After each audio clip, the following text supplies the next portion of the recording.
Emva kokwethulwa kwasomqulu Wezethembiso Zokhetho ze-I-Ifp eThekwini izolo, intatheli yeNewzroom Afrika ekwethulela leZindaba Zethu uZiyanda Ngcobo ibe nengxoxo nomengameli we-I-Ifp uMnu Velenkosini Hlabisa. Baxoxe phakathi kokunye ngokusebenzisana kweqembu namanye amaqembu kanye nokuya ukhethweni okokuqala ngqa engekho umsunguli walo umntwana wakaphindangene osakhothama. Sibingelele babuhlabisa namhlanje ukwizindaba zethu. Sifisa ukuthola lana ukuthi i-moonshot pact izosebenza kanjani ikakhulukazi kubalandeli be-I-Ifp. Engabe ivoti labo lizolahleka yini kulesivumelwano eninaso?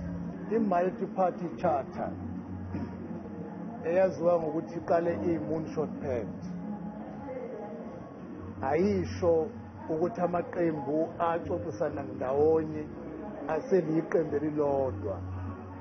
Isivumelwano sethu esokuthi asixoxisane ukulungiselela isikhathi esizayo ukuthi uma lingekho iqembu elithola amavoti amaningi okuphatha uhulumeni kube yithina esiphatha uhulumeni. Sisazi lelo phuzu babuhlabisa ngaleli lokuxoxisana.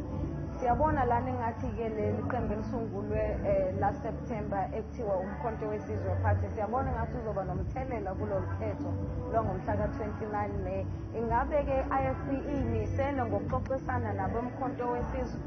Iqembu le-I-Ifp Ziyanda linomgomo ovulelekile ukuxoxisana nokusebenzisana nanoma yiliphi iqembu lezombusazwe inqobo nje uma imigomo yethu ivumelana nayo. I-MK asikabi nasici esinaso nawo njengamanje. Uthinte kakhulu endabeni abantu abasha abangasebenzi, waphinda wathinta ngalolu daba lwabantu bokuhamba abafika lapha eningizimu ngokungafanelekile. Iningizimu ye-Afrika inabantu engabazi ukuthi bangobani, bahlala kuphi, benzani, ngenxa yokuthi imingcele yayo iwugengelezi. Yingakho uma ubhajethela abantu ongabazi ukuthi bangakanani, surely ibhajethi yakho ayizu ukusiza ngalutho kwizakhamuzi zakho.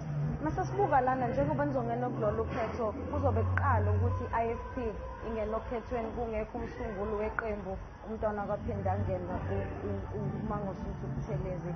Nizizwa kanjani, nizethembe kangakanani ukuthi kulolu khetho nizokwazi ukumkhumbula, nisebenze ngendlela enizomkhumbula ngayo nelegasi yakhe iqhubekele phambili?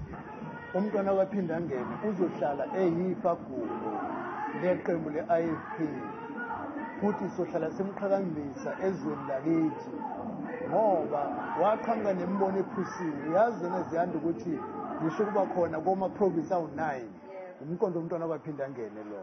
Ngisho kuba khona kwama-local government eSouth Africa umqondo umntwana kaphindangene lo. Sizohlala-ke simqhakambisa nemisebenzi yakhe emihla yenzile.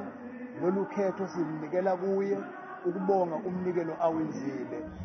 Ake sibonge kuwena-ke babuhlabisa-ke umongameli we-I-Ifp Velenkosini Hlabisa. Qhude manikinini izindala zombili siyobona khona njengoba kuyiwo okhethweni ngomhla ka-29 May. Kodwa-ke I-Ifp inethulele i-manifesto yabo inamaphuzu angu-13 lapho-ke kuzobe ibhayibheli labo okhethweni.